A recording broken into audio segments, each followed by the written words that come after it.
Donc on va rester bien évidemment dans les systèmes pastoraux, et notamment les systèmes pastoraux qui font appel aux ovins. Donc avant de réensauvager, en fait, cette pratique traditionnelle a été mise en place pendant des centaines, voire des milliers d'années. Et nous, ce qui nous a été intéressé, c'est de regarder un peu les traces de ces pratiques, quels legs nous avons dans nos communautés végétales actuelles. Pardon.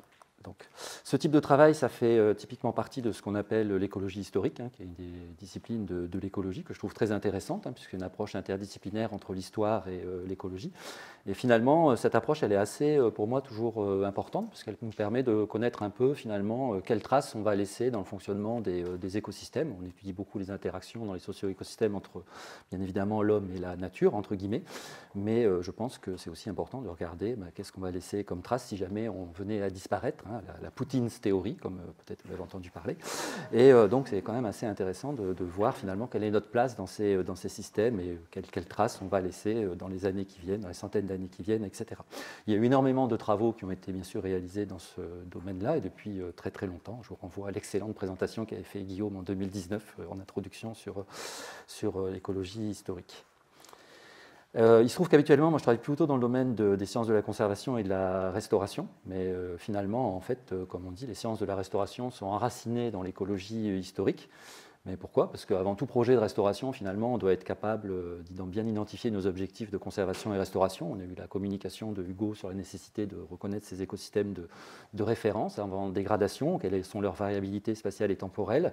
Bien évidemment, dans l'écologie historique, on va se préoccuper quelle est l'origine de ces dégradations anciennes.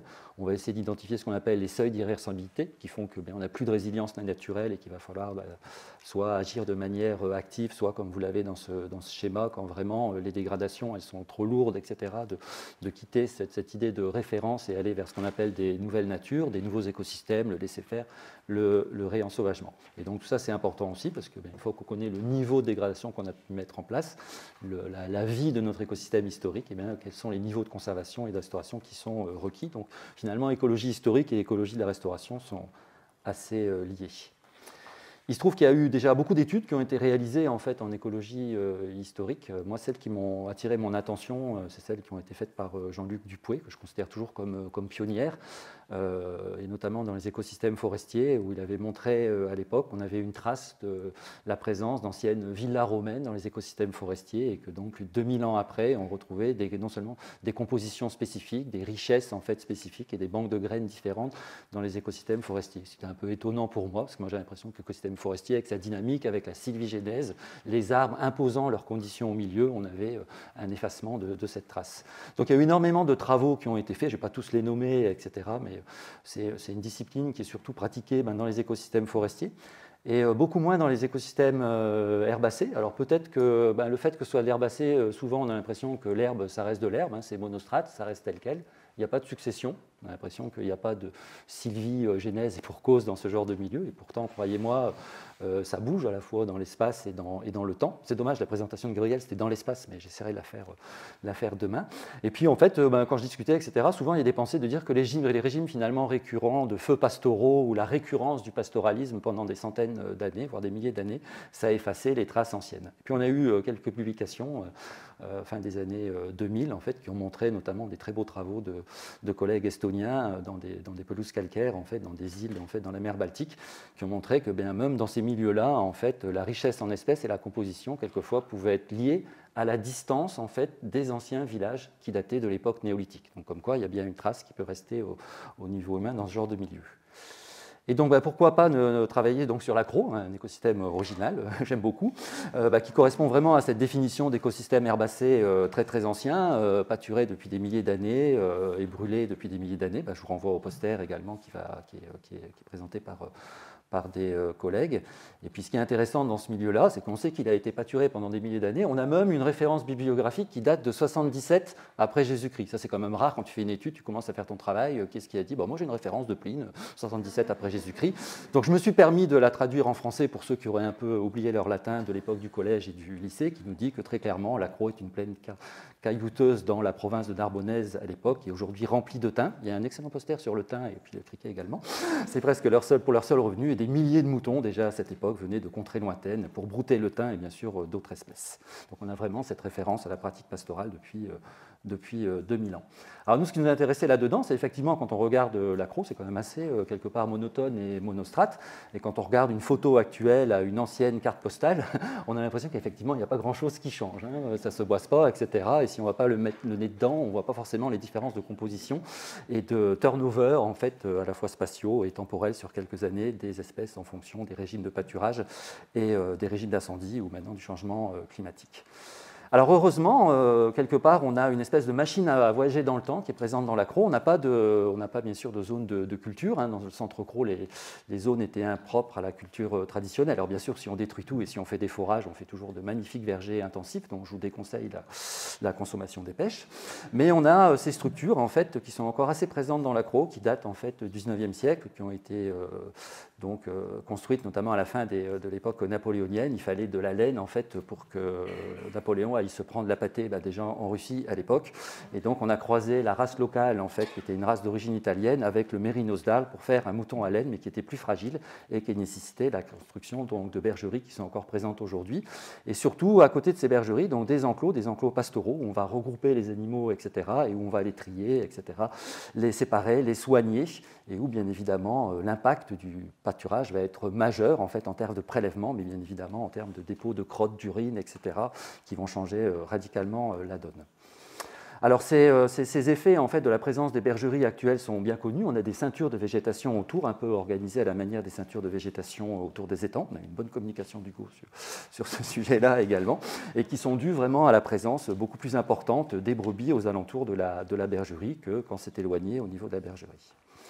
Alors bien évidemment, on a des renseignements via les cartes, via les documents écrits sur la présence de ces bergeries, notamment par l'intermédiaire des travaux des phytosociologues à partir du milieu du XXe siècle, avec une carte qui montre bien les bergeries et leur ceinture de végétation. Donc ça, c'est assez intéressant pour les retrouver. Mais bien évidemment, quand on va reculer dans le temps, classiquement, donc là, sur la carte d'état-major qui date du début du XIXe siècle, on retrouve encore les cabanes et les bergeries. C'est un document extrêmement important puisqu'on voit aussi encore les découpages très précis en quartiers de pâturage à l'époque, qui sont issus du découpage au XVIIIe siècle. Mais si on remonte encore dans le temps, ça devient de plus en plus difficile parce que l'échelle, en fait, elle ne nous dit pas s'il y avait des cabanes ou des bergeries à l'époque. En tout cas, on voit que c'était ouvert, on voit qu'il y a des galets sur la carte de Cassini. Et encore plus ancien et moins précis, bien évidemment, on a encore cette grande plaine qui est présente, qui fait à peu près 50 000 hectares donc, de végétation stépique, mais là, on ne voit pas trop s'il y a des bergeries. Donc, on peut plus se fier finalement aux documents cartographiques ou même aux écrits. Et là, on va donc prendre notre machine à remonter le temps, parce que la chance qu'on a, c'est que des bergeries, on en a d'époque actuelle, mais ces bergeries, comme finalement elles ont été implantées depuis très très longtemps, elles sont plus ou moins présentes. On a des bergeries toujours utilisées au XXe siècle, donc on les voit bien, c'est clair, on voit bien l'enclos, on peut les repérer facilement. Et puis il y a des bergeries qui, elles, ont été certes construites au XIXe, mais abandonnées à la fin du XXe siècle. Donc je prends le langage un peu en fait là des agents immobiliers, parce que je trouve que je forme ma maison en ce moment, et puis j'ai ce langage-là, et donc pour un agent immobilier, ça c'est un peu à rafraîchir. Ouais, voilà. Et donc, si on remonte toujours dans le temps, là, au début du XXe siècle, on commence à avoir beaucoup plus de dégradation, le toit a disparu, les murs, voilà. Et donc là, pour un agent immobilier, c'est quelques travaux. Voilà. Et on remonte toujours dans le temps, au XIXe siècle, on avait toujours ces bergeries qui ont été abandonnées. Cette fois-ci, on perd les murs, il ne reste plus que vraiment quelques rangées de galets au niveau de fondation. Pour un agent immobilier, c'est à restaurer. Et bien évidemment, la chance qu'on a, c'est dater de l'époque romaine, puisqu'on avait cette pratique. On avait aussi des bergeries romaines dont on ne trouve actuellement plus que les fondations. Et ça, en langage immobilier, c'est pour investisseurs. Hop. Ah. Donc ces bergeries romaines, leur présence est attestée, elles ont été fouillées dans les fin du XXe siècle, au milieu des années 90. Elles sont relativement similaires en fait aux constructions actuelles, sauf qu'elles ne présentaient pas des murs entiers et puis une couverture avec des tuiles romaines, justement, c'était de la saille. Vous avez une reconstitution ici un peu à gauche. Et on a la chance encore d'en avoir une qui certes ne date pas de l'époque romaine, elle est du XIXe siècle, c'est la bergerie de la Favouillane qui nous donne une idée à quoi ressemblaient ces bergeries romaines. Et la très bonne nouvelle, après des années et des années de dégradation, le grand port maritime de Marseille a enfin décidé, via le loto du patrimoine, puisque le grand port maritime de Marseille n'a pas assez d'argent pour ce genre de truc, bien évidemment, quoi, de enfin restaurer en fait, ce patrimoine très important. C'est la seule bergerie de ce type-là en Europe. Donc au moins maintenant, ça y est, elle est restaurée. Vous pouvez suivre l'actualité. Enfin, voilà, ça fait des dizaines d'années de combat pour qu'on fasse quelque chose. Donc voilà, nous, ce qui nous a intéressé, finalement, on avait cette espèce de machine à voyager dans le temps. On avait ces enclos qui ont été utilisés depuis l'époque romaine. Et puis ce qui était intéressant, c'est qu'on n'avait pas simplement 2 années de comparaison entre les bergeries romaines et puis aujourd'hui. On avait cette espèce de gradient d'abandon temporel, des bergeries qui ont été abandonnées au XVIIIe, au XIXe, au XXe. Donc on pouvait arrêter notre machine à voyager dans le temps régulièrement, ce qui est relativement rare en écologie historique. Donc ce qu'on a fait, on a bien sûr échantillonné le sol et notamment son stock de graines. Alors on fait bien attention, on n'échantillonne pas dans la bergerie, parce que souvent dans la bergerie on ne va rien trouver, parce qu'elles ont été curées pour retirer en fait la litière, etc. Et on va systématiquement repérer en fait les enclos pour échantillonner dans les enclos, que ce soit le sol pour faire différentes analyses physico-chimiques ou la banque de graines pour faire germer. On va s'intéresser aux graines qui sont vivantes et pas aux graines mortes. Donc à chaque fois, on va également échantillonner la végétation. Donc vous voyez, on arrive à repérer les anciens enclos, y compris dans les fondations des bergeries romaines. Donc comme vous pouvez le voir, c'est un travail de groupe où il y a Ilona, l'étudiante en master, qui travaillait. On peut voir que les cheveux régressifs, en fait, en succession régressive de Daniel. On peut voir également Léa qui est avec nous. Et puis on veut voir Arne qui coordonne ce travail, les mains dans les poches. Voilà. Au niveau des résultats, donc c'était assez intéressant, ça allait au-delà de nos espérances. On s'attendait bien évidemment à avoir des différences entre les sols dans les enclos qui sont encore utilisés, comme vous pouvez le voir ici, et puis ce qui était abandonné, mais on ne s'attendait pas dans cet ACP à avoir cette espèce de gradient qui est quasiment pédagogique. Pourtant, je vous assure, on n'a rien triché, hein. Ça s'est rangé vraiment de façon très organisée en fait, sur l'axe 1, avec bien évidemment de l'hétérogénéité selon la façon dont l'enclos est exploité actuellement, mais tous les critères de fertilité sont ici, et au plus on va vers la droite, au plus l'abandon il est ancien. Et assez curieusement, en fait, on n'a pas les deux quadras, en fait, enfin, les deux zones qui se superposent entre les bergeries d'époque romaine et la steppe témoin, parce que bien sûr, on a été échantillonné dans des zones où il n'y avait aucun enclos. Si on regarde un peu les résultats des analyses univariées, on constate que bien évidemment, avec l'âge d'abandon, eh bien, on a une déseurophisation de l'enclos. Donc on va perdre bien évidemment tous les éléments nutritifs qui ont été apportés, notamment également la matière organique, le phosphore, pour les adeptes du phosphore, et puis ceux qui vont me dire ah, attention, le phosphore, c'est à la fois le phosphore total et le phosphore disponible. Je vous vois venir.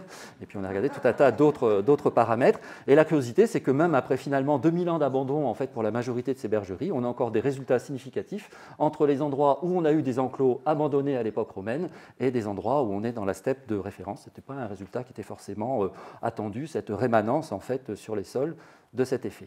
On a bien sûr également regardé la végétation, et là vous avez un résultat de la NMDS qui est aussi assez intéressant. Donc bien évidemment, nos enclos actuels sont marqués par cette végétation hyper nitrophile, avec des espèces aussi sympathiques que l'ortie brûlante. Si vous voulez savoir pourquoi elle s'appelle comme ça, vous y mettez la main.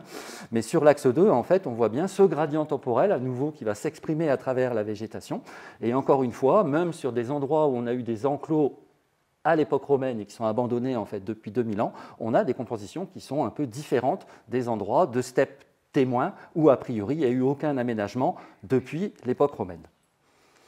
Si on croise donc nos résultats entre le sol et la végétation via RDA, c'est là que ça devient très, très intéressant. On se rend compte qu'effectivement, la végétation hyper nitrophile de ces milieux-là est bien expliquée par tous les paramètres de fertilité du sol, et que sur l'axe 2, on a ce gradient temporel avec des variables auxquelles on ne s'attendait pas, qui sont un peu un effet de biais, hein, qui sont une corrélation dans les bergeries qui sont abandonnées au 19e, au 18e, etc., enfin 20e, 19e et 18e, avec plus de présence de carbonate de calcium et une élévation du pH, comme quoi le pH voilà, il représente certaines choses. Et là, c'est assez intéressant parce que c'est dû finalement, quand les bergeries se dégradent, comme vous le voyez sur cette image, les murs en pisé s'écroulent et les pierres de fêtage qui sont en calcaire se retrouvent sur le sol et se dissolvent, libérant bien leur carbonate de calcium et leur calcium. Donc là, on a un effet en fait de la déconstruction, de la disparition en fait de l'aménagement.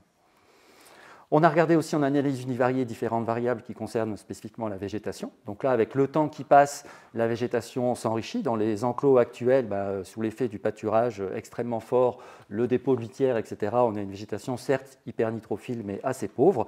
Et encore une fois, à l'autre bout du cadran, même 2000 ans après en fait, l'abandon, on va trouver dans les anciens enclos romains une richesse qui est supérieure, puisqu'on va y trouver toutes les espèces généralement de la steppe, plus quelques espèces qui témoignent encore d'une époque en fait, où on avait concentré simplement les brebis pendant quelques dizaines, voire une centaine d'années dans ces endroits qui font quelques dizaines de mètres carrés. Comme je vous le disais, on s'est aussi intéressé à la banque de graines du sol, donc la banque de graines viables, ce qu'on a pu faire germer en fait, dans nos échantillons. À nouveau, sur notre axe 1, en fait, on a ce gradient en fait, qui apparaît d'abandon, mais cette fois-ci, sur l'axe 2 ou sur l'axe 1, on ne voit plus ce gradient aussi net, puisqu'on va le voir dans les analyses univariées, la banque de graines ne réagit pas de la même façon, n'est pas aussi sensible sur ce gradient-là. Et quand on regarde la densité en fait, des graines viables qu'on peut avoir dans le sol, cette fois-ci, c'est là où c'est le plus pauvre en surface qu'on a la majorité des graines, du stock de graines, ce qui est une stratégie généralement des espèces rudérales, dont la fameuse ortie, Urtica urens, qui va faire une grande en fait, partie des germinations. Et on ne sait pas spécifiquement pour cette espèce-là, mais d'après les données de bibliographie, les tests qui ont pu être faits, c'est une espèce en fait, en gros, qui va vivre viable dans le sol à peu près 90-100 ans, donc une centaine d'années. Et comme elle domine le milieu, vous voyez ce décrochement, au bout d'une centaine d'années, dans le sol, cette espèce, elle disparaît. Et cette fois-ci, on n'a pas de différence significative dans la densité des graines viables entre nos anciens enclos romains et notre steppe témoin. Par contre, dans la richesse spécifique, on a bien une diminution, cette fois-ci en surface, de la richesse en espèces. Et, encore une fois, par rapport à nos comparaisons en fait, entre les anciens enclos romains et la steppe témoin, dans les banques de graines, on a une richesse présente de plus d'espèces dans la banque de graines, dans les anciens enclos, que dans la steppe témoin. Donc il y a aussi une espèce de mémoire de la pratique en fait, pastorale, à la fois dans les paramètres physico-chimiques du sol, à la fois dans la végétation qui est au-dessus, mais aussi dans ce qu'on appelle le stock semencier, la mémoire séminale en fait, de la communauté. Donc j'en viens aux conclusions. Et pour nous, ça a été une sacrée surprise, en fait, cette espèce de voir cette rémanence finalement d'un aménagement qui est extrêmement léger. C'est quoi un enclos? C'est un endroit où on a concentré des brebis pendant quelques dizaines d'années, avec des perturbations qui sont essentiellement de nature quelque part organique, des fesses, des urines, etc. Alors certes, on est dans un milieu qui est proche du semi-aride, on peut se dire, Thierry, tu as regardé dans un truc qui est assez exacerbé, mais il y a eu cette surprise de vraiment de voir ce gradient qui s'exprimait très très bien, et de fait de pouvoir répondre à cette question, cette rémanence de cette ancienne pratique, finalement, elle est plus due au changement du milieu, qui a été induit en fait par l'apport de matière organique, le changement du sol, que d'une mémoire de la communauté végétale. C'est-à-dire qu'on a trouvé finalement très peu d'espèces dont on pourrait dire que le fait qu'elles soient dans le sol et encore viables actuellement, dans les anciens enclos romains, elles se soient simplement dues au fait qu'elles étaient présentes dans l'enclos romain, elles ont fleuri et elles ont fait des graines qui sont encore viables aujourd'hui. Ce n'est pas comme ça que ça se passe. C'est le milieu qui se transforme très très lentement et qui permet à ces espèces de survivre à travers le temps. Donc c'est plus sous contrainte, on va dire, abiotique qu'une mémoire séminale de l'époque des enclos. Donc ça apporte pas mal de choses, en fait, j'espère, à l'écologie historique par rapport aux gradients et aux deux dates qu'on avait actuellement pour regarder les choses. On regarde à travers le temps comment ça se passe. Et bien évidemment, pour nous, en matière de restauration écologique, ça nous interpelle énormément, parce que si finalement le fait d'avoir concentré des brebis dans un enclos pendant une dizaine d'années, 2000 ans après, vous en avez encore la trace, je vous laisse imaginer ce que va laisser comme trace l'agriculture intensive, et notamment Renaud est bien placé pour en parler, puisqu'il a travaillé avec nous sur les vergers intensifs, et le fait que même quand on retire ces vergers, on va dire une dizaine d'années après, on est loin d'avoir effacé leurs traces, et donc ça hypothèque vraiment tout le succès qu'on pourrait avoir des opérations de restauration, et toute la difficultés qu'on peut avoir à partir de changements qui sont bien évidemment beaucoup plus forts que le fait d'avoir concentré des brebis pendant quelques années. Et voilà, je vous remercie beaucoup pour votre attention.